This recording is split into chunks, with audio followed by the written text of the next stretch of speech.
J'espère que vous êtes en forme. Bonne année à tous et à toutes. De vive voix, je vous l'avais souhaité par un petit post, mais là j'ai l'occasion de vous le dire de vive voix. Bienvenue, bonjour, bienvenue dans ce live. Un live pour vous rebooster. Et oui, nous sommes début janvier, c'est le moment de reprendre les choses en main. Et je voulais vous partager aujourd'hui dans ce live, les 5 erreurs à ne pas faire pour relancer votre projet minceur. Bonjour, bonjour, bienvenue. Voilà, donc l'idée c'est vraiment ensemble de se rebooster pour que vous puissiez retrouver la motivation. Alors, vous êtes nombreuses à la voir, c'est super chouette, je reçois plein de messages. Je reçois aussi des témoignages de personnes qui ont mis en place la méthode avec de super beaux résultats sur l'année dernière.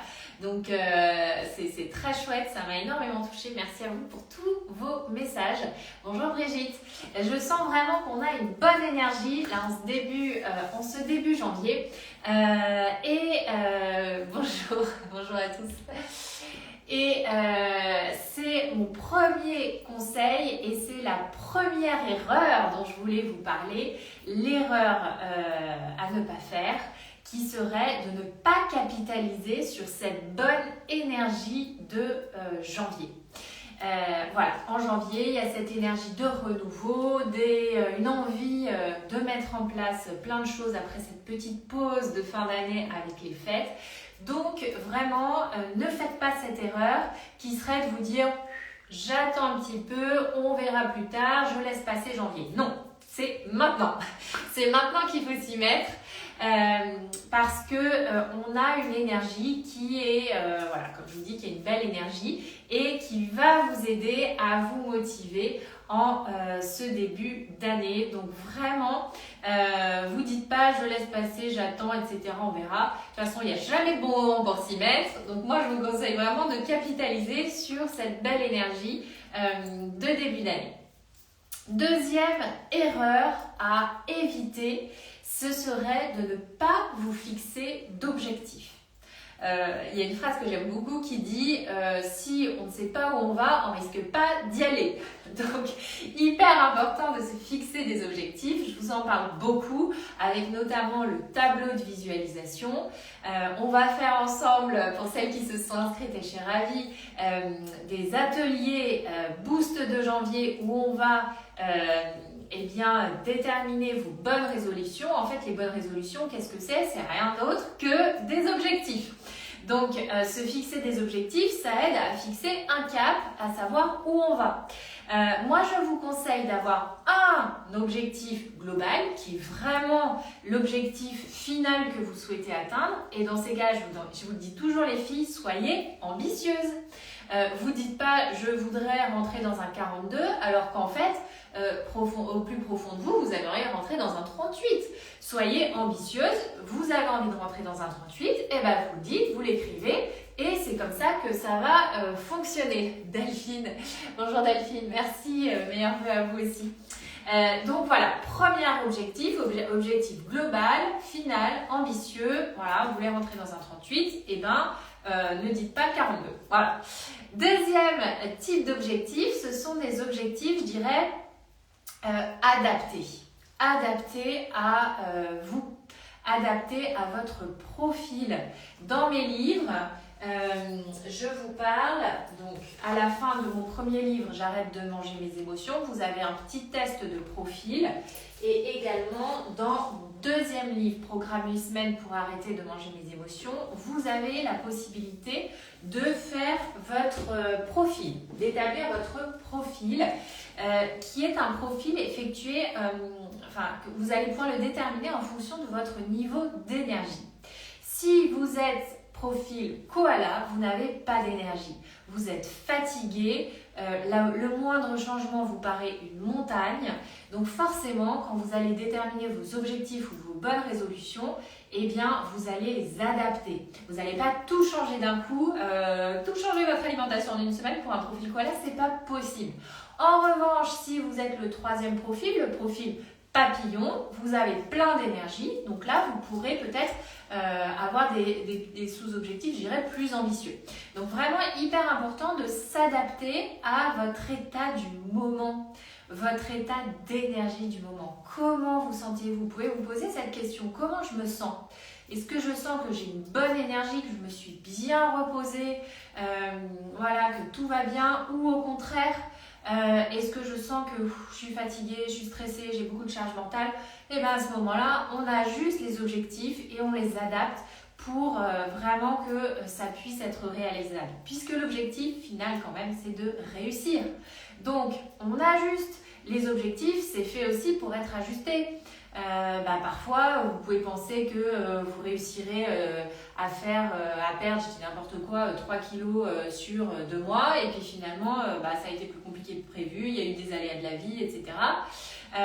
Eh bien, on réajuste, c'est pas grave, mais on garde son cap. Attendez, je regarde parce que j'ai des petits messages. Bonjour, meilleurs vœux, voilà, merci beaucoup, meilleurs vœux à vous aussi. Donc je poursuis, je vous parlais de cette deuxième erreur qui serait de ne pas se fixer d'objectifs. Donc hyper important.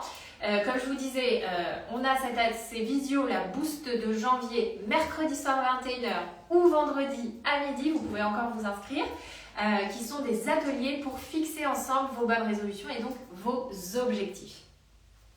Troisième erreur qui est assez fréquente, je dirais, ce serait de faire ce que vous avez toujours fait et qui ne marche pas. Et en général, ce que vous avez toujours fait et qui ne marche pas, c'est des régimes.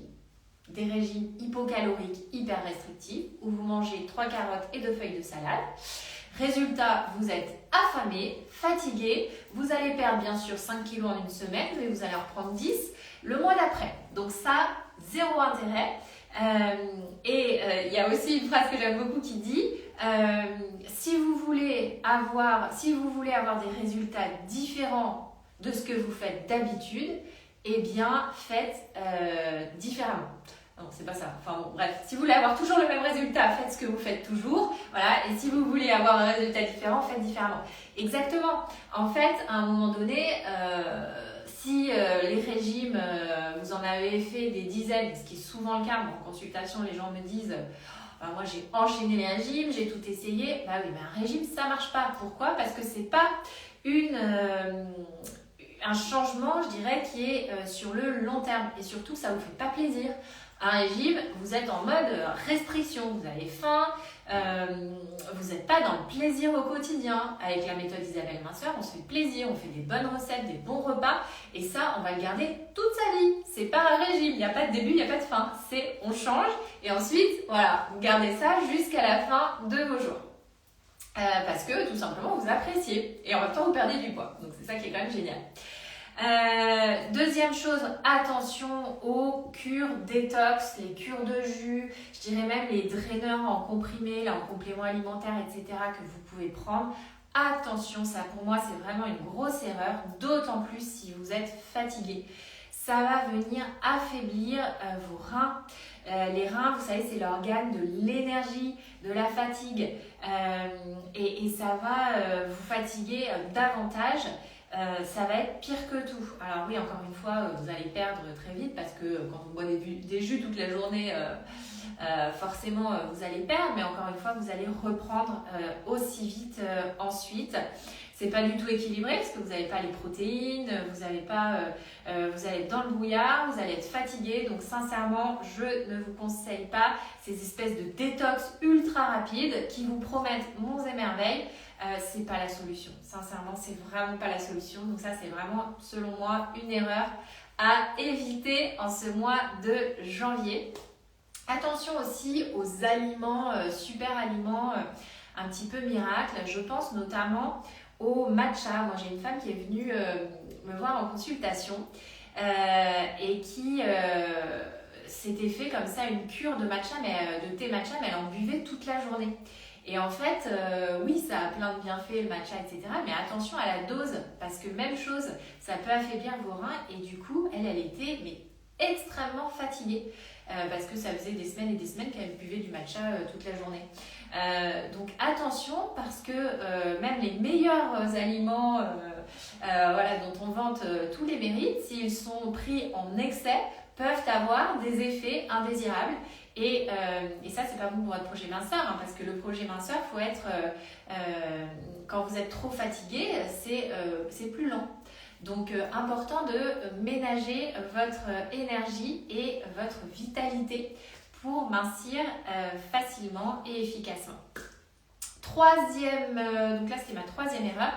Quatrième erreur que je vois hyper fréquemment, c'est de vouloir en faire trop d'un coup. Voilà, mois de janvier, bonne résolution, s'inscrire à la salle de sport, on change toute son alimentation, etc. Et du coup, ça va vous faire une surcharge mentale et ça va tenir, par exemple, la salle de sport, vous allez vous dire, allez, j'y vais 1 heure par jour, etc. Et en fait, 1 heure par jour tous les jours, en fait, vous tenez ça 2 semaines, même chose, ça ne va pas tenir sur le long terme.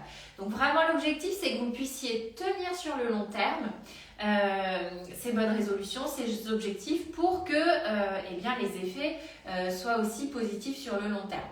Donc, essayez de ne pas vouloir tout changer d'un coup et encore une fois, d'avoir des objectifs qui soient adaptés à votre énergie.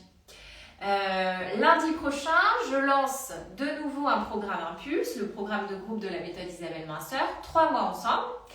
C'est un petit groupe d'une quinzaine maximum de femmes. Et ce qu'on fait dans le programme Impulse, c'est qu'on détermine 3 objectifs, 3 ou 4, mais pas plus. Et en fait, on les suit au fur et à mesure des semaines et des mois.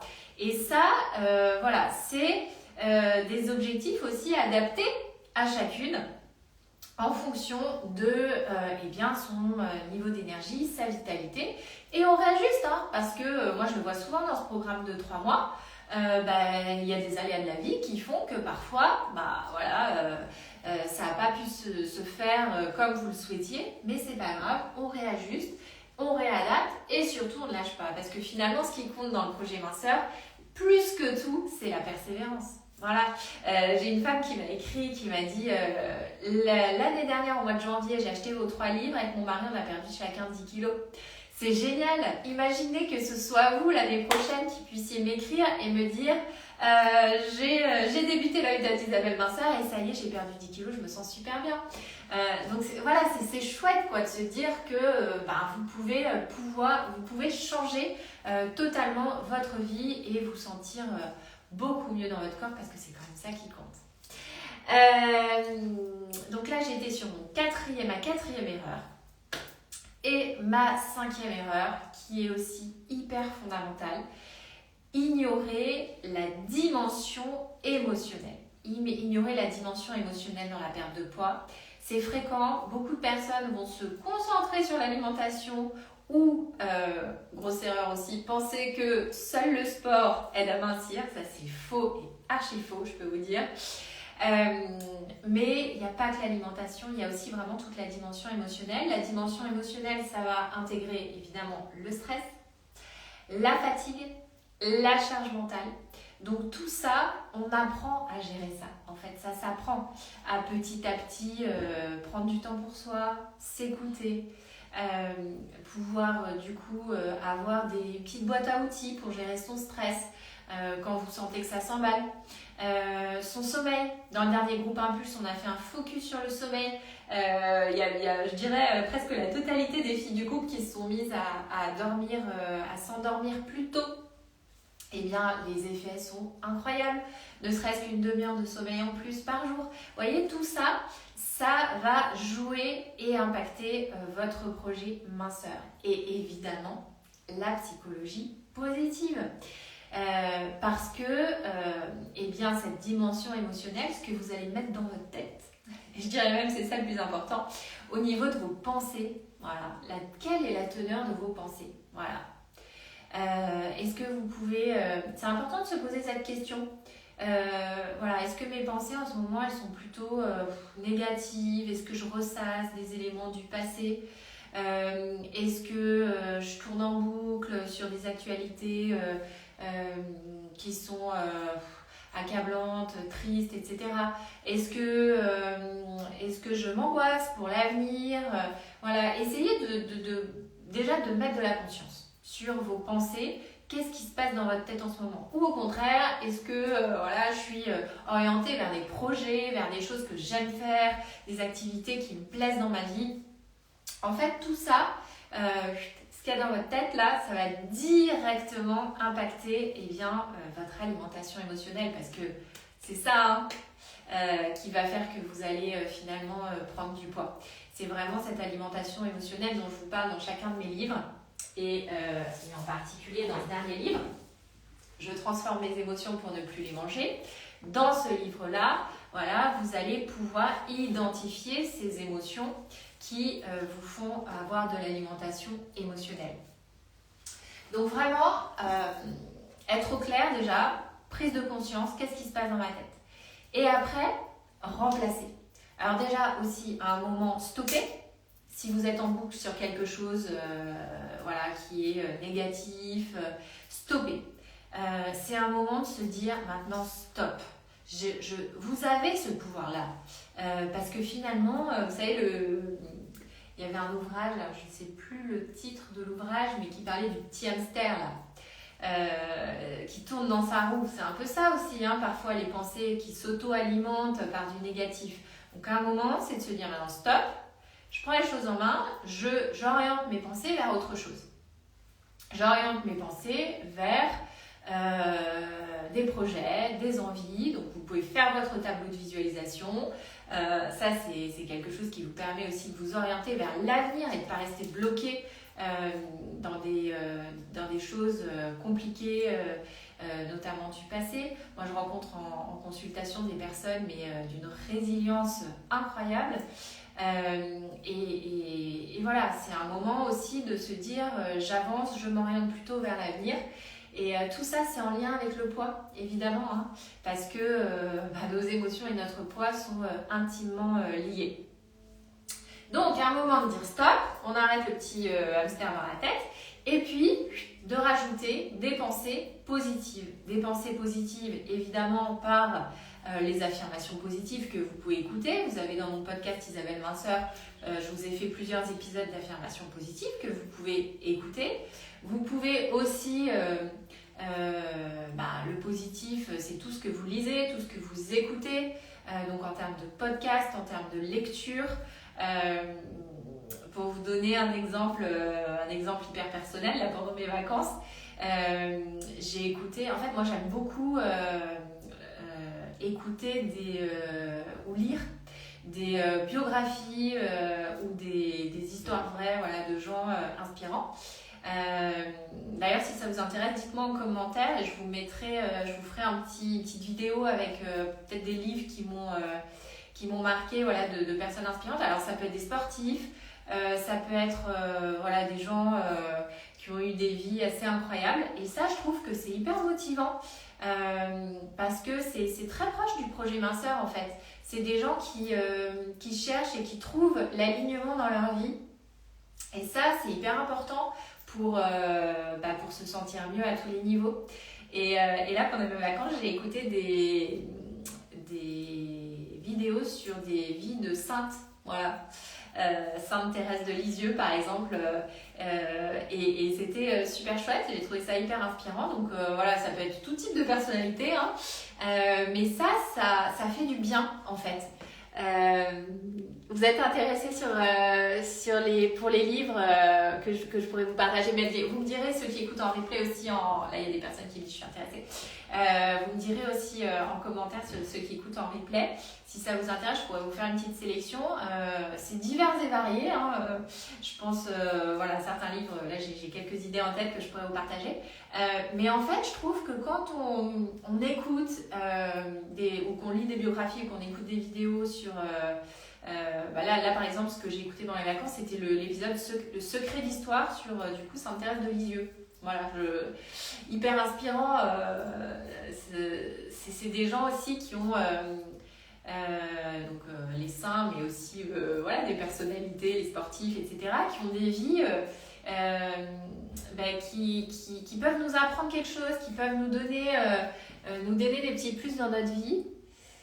Le témoignage d'une personne qui a fait un burn-out et qui s'en est sortie. Alors, est-ce que j'ai un témoignage? Moi, j'ai beaucoup reçu en consultation des personnes qui se sont sorties de burn-out. Burn-out et prise de poids, c'est hyper lié. Je vous parlais tout à l'heure du profil koala. Le profil koala, typiquement, sont des personnes qui ont fait un burn-out, qui sortent d'un burn-out. Leur énergie vitale est au plus bas. Donc ces personnes-là, il faut y aller tranquillement dans la mise en place de l'alimentation, du sport aussi, parce que l'énergie vitale est basse. La première chose pour ces personnes-là, c'est de remonter votre énergie vitale. Et ensuite, la perte de poids se fera petit à petit. Donc il faut du repos, il faut petit à petit mettre en place les choses. Je pense d'abord au petit déjeuner salé. Voilà, si vous avez juste une chose à penser, commencez par ça. Et puis effectivement, trouver, je trouve, des témoignages inspirants de personnes qui s'en sont sorties. Même chose pour la minceur. Hein. Sur mon site isabelleminceur.com, vous avez un onglet témoignages. D'aller voir les témoignages de ceux qui ont réussi. Voilà, je trouve que ceux qui ont des éléments qui peuvent, des vies, des réussites, écouter des biographies ou écouter des témoignages de réussite, et ça fait du bien au moral. Donc voilà, moi, c'est ce que je fais moi, je vous partage, mais il y a plein d'autres manières de le faire. Hein. Mais ce que je veux vous dire, c'est qu'on doit rester maître de ce qui rentre dans nos têtes. Et vraiment, les lectures, ce qu'on regarde à la télé, ce qu'on écoute comme podcast, ça joue énormément sur nos émotions. Si on reste scotché sur les chaînes, vous savez, d'infos en continu là, qui nous partagent toutes les catastrophes qui peuvent se passer dans le monde, tout ça, ça a un impact sur nos émotions, ça a un impact sur notre corps. Et évidemment, vous êtes devant la télé, vous avez plutôt envie d'aller manger votre chocolat parce que faut absorber toutes ces émotions, c'est compliqué. Donc à la place, vous prenez un bon bouquin, vous allez écouter un bon podcast et vous verrez que vous allez en sortir pleine d'énergie. Et ça, c'est hyper important. Voilà, donc petit récap des 5 erreurs à éviter en ce début janvier. Première erreur, ne pas capitaliser sur la bonne motivation, le regain d'énergie, le renouveau du mois de janvier. Deuxième erreur, ne pas se fixer d'objectifs. Troisième erreur, faire ce que vous avez toujours fait et qui ne marche pas. Quatrième erreur, c'était... J'ai ma petite anti-sèche. Oui, faire tout d'un coup. Voilà, grosse erreur. Et enfin, cinquième erreur, ignorer toute la dimension émotionnelle que nous, on va résoudre avec la psychologie positive dans ma méthode. Voilà. Est-ce que vous avez des questions par rapport à ce live? Hop. Voilà, je regarde si j'ai pas loupé d'autres interventions. Comment vous vous sentez en ce début d'année? Dites-moi tout. Peut-être vous pourriez partager le mot là pour me dire quelle est votre énergie. Comment vous ressentez votre énergie de ce début d'année? Vous pouvez me dire un seul mot. Est-ce que vous sentez que vous avez une énergie au top ou alors une énergie un petit peu petit coup de mou? Comment vous sentez votre énergie en ce début d'année? Dites-moi tout. Je regarde juste si j'ai pas loupé des interventions. Heureuse. C'est chouette ça, de démarrer l'année 2026 heureuse. Fatiguée, Fabienne. Motivée pour Rachel, génial. Très moyen pour Pascal. Motivée pour Tipoun. Noël Marie, bien mais envie d'avoir un coup de dynamisme. Et voilà, on y va, on se le donne ensemble. Motivée pour Flyer, super. Écoutez, bravo à vous toutes. Réussite sera le mot de 2026 pour moi. Bravo Delphine, génial. Surtout Delphine, vous avez déjà bien enclenché le processus. Positive pour Marie Chou, super. Alors Marichou, je ne dis pas votre pseudo entièrement, j'arrive pas à lire. Super, en tout cas c'est bien, voilà, c'est aussi même si vous êtes fatigué, même si c'est un peu compliqué, juste de mettre le mot dessus, la prise de conscience vous aide aussi à avancer. Voilà, en tout cas, bravo, je trouve qu'il y a beaucoup de personnes motivées, dynamiques, heureuses, c'est chouette. On continue ensemble, je vais poster ce live en replay et dites-moi du coup en commentaire si mes petites lectures là, inspirantes vous intéressent. Voilà, je vous souhaite une très très belle journée et je vous dis à très vite, je vous embrasse.